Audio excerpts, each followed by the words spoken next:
L1 బిడ్డర్కు అంగీకరించేందుకు తీర్మానం. ఇది 4 కిలోమీటర్లకి 400 కోట్లు, ఇంకో దాంట్లోనేమో 3 కిలోమీటర్లకి 72 కోట్లు. ఇవన్నీ బయటపడుతున్నాయి, ఇవన్నీ సాక్షి ద్వారా ఇతరత్ర బయటపడుతున్నాయి. కోపంతో ఇట్లా చేస్తారు. అసలు పోలీసులు సెర్చ్ వారెంట్ లేకుండా వెళ్ళటం ఏంటి? ఈ సాక్షి మీద అనేక మంది మీద కేసులు పెడుతున్నారు. ప్రపంచం అంతా, దేశం అంతా పాకిస్తాన్ మీద దాడి చేస్తూ ఉంటే ఈ ఆంధ్రప్రదేశ్లో మాత్రం దాని సంగతి పక్కన పెట్టి ఇట్లా మీడియా మీద దాడి చేయటం ఎంతవరకు పద్ధతి అనిపిస్తుంది? కొమ్మినేని గారి అసలు ఏం జరుగుతుందంటే మొత్తం ఒక సాక్షి తప్పించి మిగిలిన ఛానల్ అన్నింటినీ న్యూట్రలైజ్ చేశారు. వాళ్ళు భయపెట్టారా, ఈ ఏపీలో ప్రసారాలు లేకుండా చేస్తామా, ఏం చెప్పారో కానీ న్యూట్రలైజ్ చేశారు ఛానల్ అన్నింటినీ. అసలు ఏపీ గురించి మనకెందుకులే, అందులోని ఇలా కుంభకోణాల గురించి మనకెందుకులే అని మీడియా సంస్థలు వదిలేసే పరిస్థితి తీసుకొని వచ్చారు. ఇప్పుడు ఒక సాక్షి మాత్రమే చాలా గట్టిగా నిలబడుతోంది, ఇవన్నింటినీ బయటికి తెస్తుంది. ఈ నేపథ్యంలోనే సాక్షి ఎడిటర్ గారి ఇంటి మీద కూడా నిన్న పోలీసులు పోయినట్టున్నారు. దాంతో పాటు ఇక్కడ సాక్షి క్రెడిబిలిటీని, సాక్షి విలువను తగ్గించడానికి, దాన్ని లైట్ గా తీసుకోవాలి అన్నట్టుగా ఒక ఇంప్రెషన్ కలిగించడానికి ట్రై చేస్తున్నారు. సాక్షి అన్నది వీళ్ళందరితో కలిసిపోయి పనిచేస్తుంటుంది, అది ఒక మీడియా సంస్థ కాదు అన్నట్టుగా ఒక ఇంప్రెషన్ ఇవ్వడానికి వీళ్ళు ఈ పోలీసుల్ని అంది ప్రయోగించినట్టుగా ఉంది. అంటే ఏదో నెక్సెస్ ఉంది సాక్షికి ఇతర పొలిటీషియన్లకు మధ్య, వీళ్ళంతా బియాండ్ పనిచేస్తున్నారు అని ఒక ఇంప్రెషన్ ఇవ్వడానికి నిన్న ట్రై చేసినట్టుగా కూడా ఉంది. అక్కడికి వెళ్ళి ఎలాంటి సెర్చ్ వారెంట్ లేకుండా, పైగా వెళ్ళి ఏంటి, ఆ కేసులో నిందితులు ఇక్కడ ఉన్నారు, ఈ కేసులో నిందితులు ఇక్కడ ఉన్నారు అంటూ వెళ్ళి ఒక ఎడిటర్ ఇంటి మీద దాడి చేశారు. నిజానికి ఆశ్చర్యం కలిగించిన అంశం ఏంటంటే, ఇదే ఇంకో పత్రికా ఎడిటర్ మీద ఇలాగ దాడి జరిగి ఉంటే అది పెద్ద ఇష్యూ అయ్యేది, ప్రతి మీడియా సంస్థ స్పందించి ఉండేది. కానీ నిన్న మాత్రం ఎవరు మాట్లాడలేదు. అసలు చెప్పాలంటే వాళ్ళ పత్రికల్లో, వాళ్ళ పేపర్లో కూడా ఈ అంశాన్ని చాలా ప్రాధాన్యత తగ్గించేసి, లేదు ఇది ఎడిటర్ ఇంటి మీద దాడి కాదు, మరో కేసులో దాడి అన్నట్టుగా ఒక ఇంప్రెషన్ ఇవ్వడానికి ట్రై చేశారు.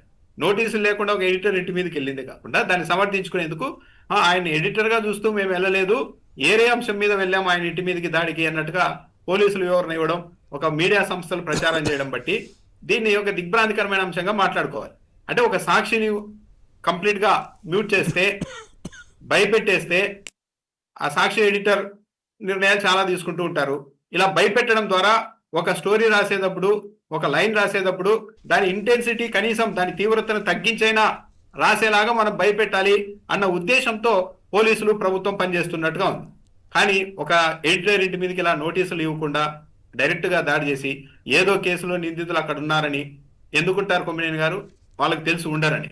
కాకపోతే ఏంటంటే సాక్షిని దెబ్బ కొట్టాలి, దీని విశ్వసనీయతను దెబ్బ కొట్టాలి అన్నట్టుగా ఈ పని చేశారే తప్పించి ఇంకా మరో కారణం అయితే కనిపించడం లేదు. కేవలం వ్యతిరేక వార్తలు, వరుస కుంభకోణాలు, లోపాలు అన్ని రాస్తున్నారు. ఒక మీడియా సాక్షిలో పాయింట్ ఒకటి ఉంది రామ్నాథ్ గారు. గతంలో అనేక సార్లు నేను ఎలక్షన్ ముందు కానీ ఆ తర్వాత కానీ ఈనాడు, ఆంధ్రజ్యోతి వాళ్ళు రాసిన అబద్ధాలు ఏంటో చెప్పి ఇగో ఈ వాస్తవం చెప్పడానికి ప్రయత్నం చేస్తూ ఉండేవాడిని.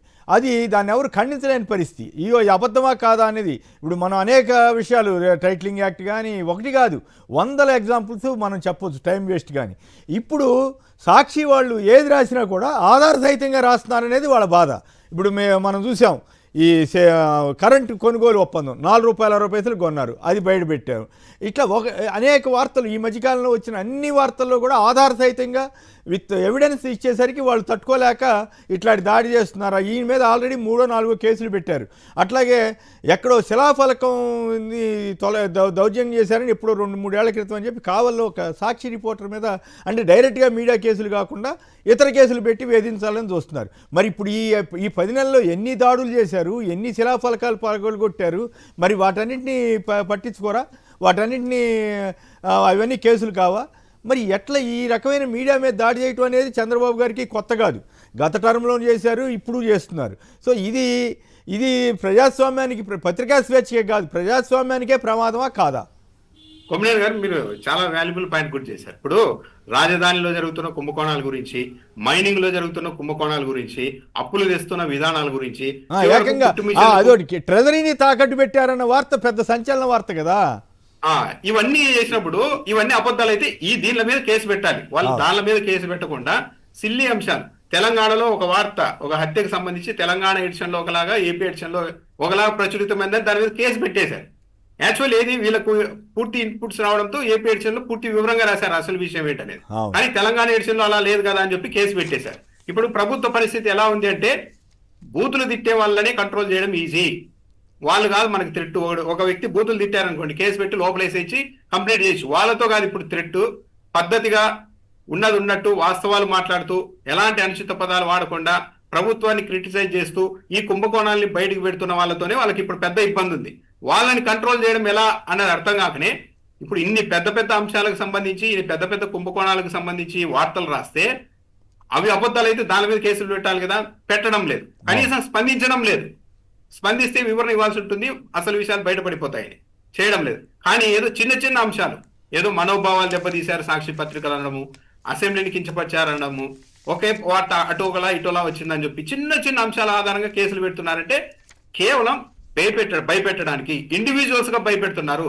ఇప్పుడు సాక్షి ఎడిటర్ మీద పదే పదే ఇలా కేసులు పెట్టి ఆయన టార్చర్ పెట్టి ఇంటి మీద పోలీసులు రైడ్ చేస్తూ ఉంటే ఒక వార్తను రాసేటప్పుడు ఆటోమేటిక్ గా ఇది మనం తీవ్ర స్థాయిలో రాస్తే ఏమవుతుందో సరికొద్దిగా డౌన్ చేసి రాద్దాం, ఒక తీవ్రత తగ్గించి రాద్దాం అని ఒక విధంగా సైకలాజికల్ గా కూడా వాళ్ళని డౌన్ చేయడానికి ఈ పోలీసులు, ఈ ప్రభుత్వం పనిచేస్తోంది జర్నలిస్టులకు వ్యతిరేకంగా అన్నది చాలా క్లియర్ గా అర్థమవుతోంది కొమ్మినేని గారు. రైట్.